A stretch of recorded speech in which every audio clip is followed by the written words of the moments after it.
Hey everyone, and welcome to this explainer. When we think about the modern financial system, global banking, digital credit, high-speed stock exchanges, we almost always picture Wall Street, right? Or maybe Silicon Valley. But today, we're actually going to jump back to a completely different origin story, the Middle Ages. Because as our sources reveal, it was really the medieval world that built the foundation of our modern financial system. We're going to track the fascinating and honestly sometimes incredibly dangerous evolution of money. Let's dive in. Okay, picture this scenario for a second. You are a devout Christian pilgrim living in the 12th century. The First Crusade has just captured Jerusalem in 1099, and you are gearing up to travel thousands of kilometers across Europe and the Middle East to visit the Holy Land. Now, you need months' worth of funds for food, transport, and shelter. But here's the catch. Carrying heavy sacks of gold and silver coins makes you a massive, literal target for thieves and bandits.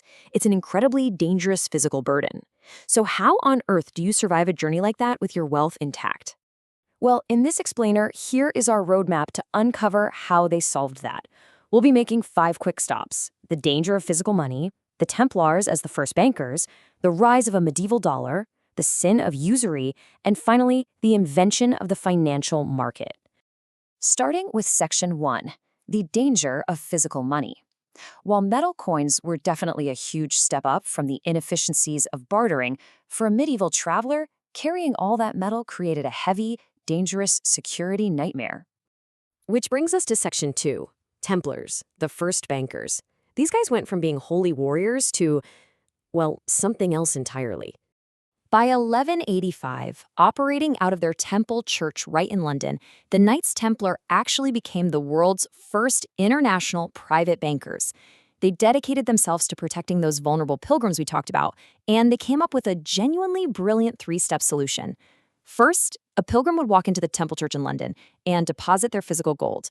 In return, the Templars would give them a piece of paper, a coded letter of credit. Then, the pilgrim travels all the way to Jerusalem carrying nothing but this paper. Once they arrive, they hand it to the local Templars, who decode it, verify their identity, and hand over the local currency. It was literally a medieval Western Union. It completely bypassed the need to drag physical gold across dangerous, bandit-filled territories. Now, I want you to think about what a profound conceptual leap this really was.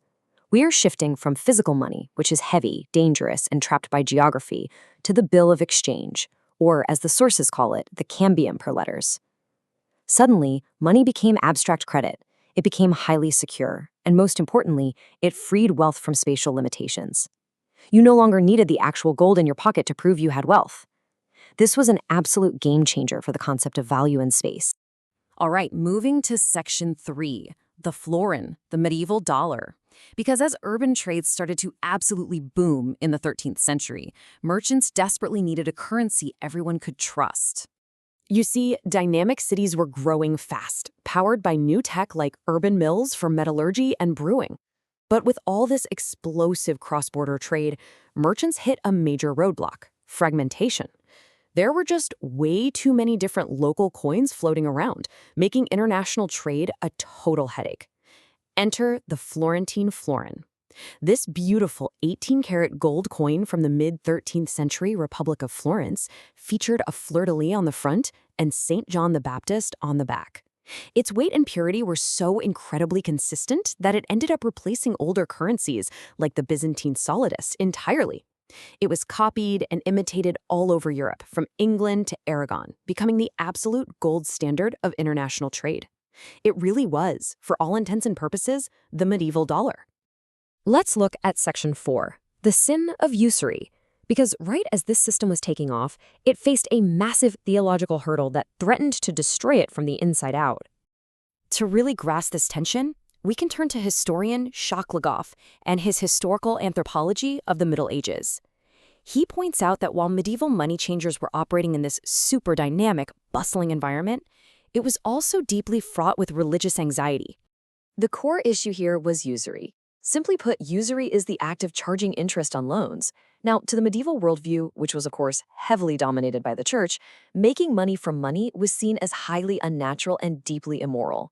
Money was supposed to be just a medium of exchange, not something that magically reproduced itself over time. Charging interest? That was considered a grave, grave sin. And the stigma these early bankers faced was intense. Just listen to this quote from Le Goff. The usurer is frequently compared to a violent lion, a perfidious fox, a thief, and gluttonous wolf. These merchants were heavily despised by religious authorities. In fact, preachers would actually tell stories to their congregations that usurers would lose their skin at the hour of their death because their wealth was considered stolen from time itself, and time belongs only to God. So, if you were a banker back then, your eternal soul was literally on the line.